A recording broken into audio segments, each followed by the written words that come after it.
Hello, this is Elijah Wells, and today's review is Jane Champion's new movie, The Power of the Dog. The story is Phil Burbank, played by Benedict Cumberbatch, who is a cruel and a complete bully of a rancher who after one dinner scene, literally in the beginning of the film, where he makes very insulting remarks to one of the waiters, who turns out to be the son of one of the main characters, Rose, who's played by Kirsten Dunst. Of course.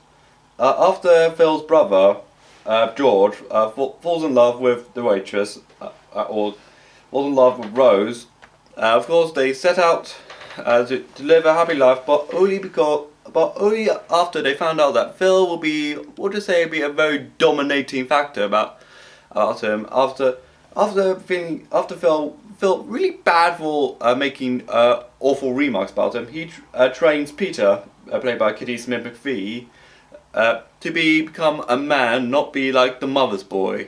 Directed by Jane Champion, who this being her first feature film for 12 years after the 2009 film Bright Star, and largely worked on television with the TV series Top of the Lake.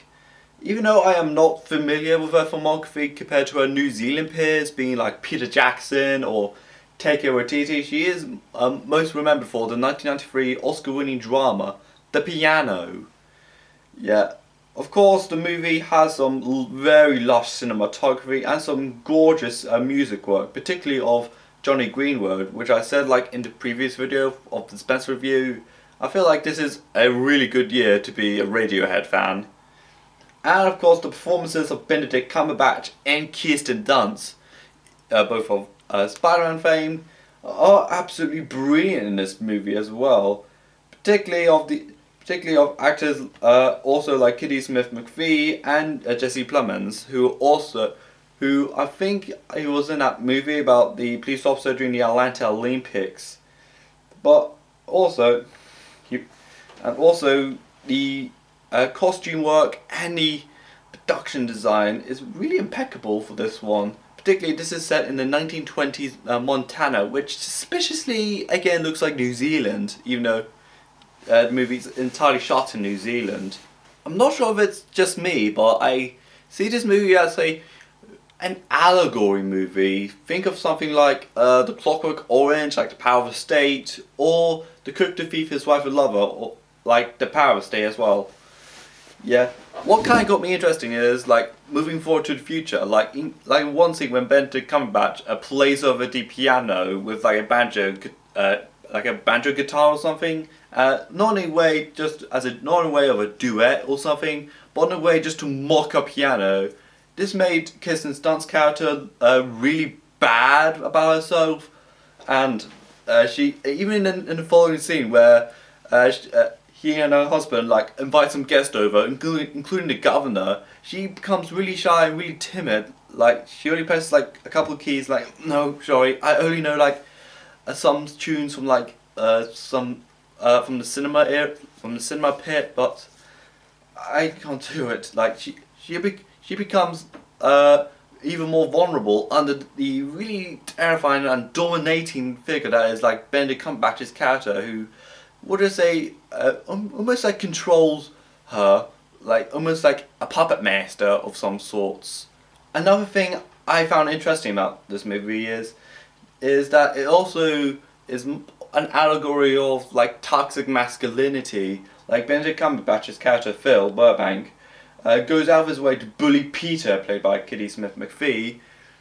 Yeah, in the beginning of the film, mocking that he's possibly autistic and possibly has a lips, and he tries to make a man out of him, like riding horse, make him to ride a horse, mocking his fashion sense, and letting him like slice open an animal or something, and also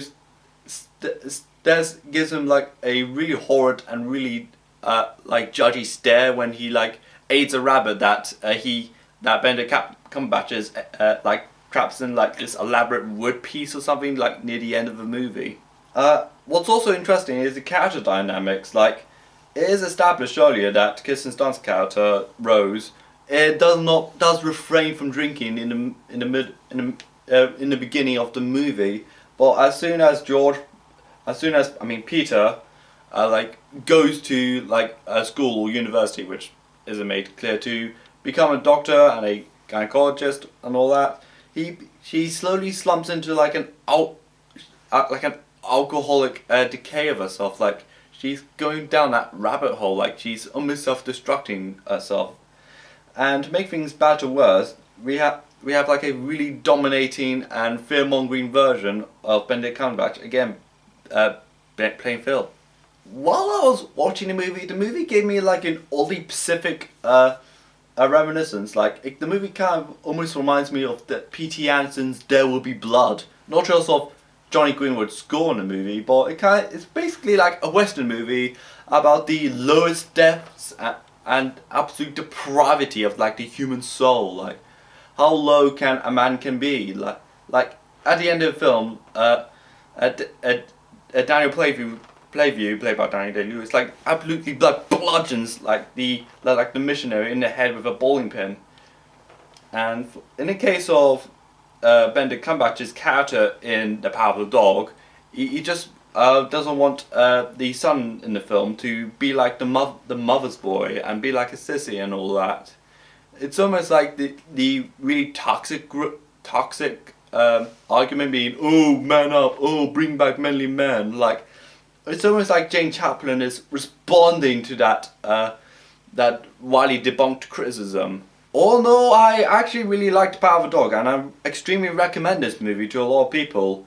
It's mostly about the absolutely abhorrent nature of toxic masculinity and almost sticking to the past, and almost like being the most toxic person in the room.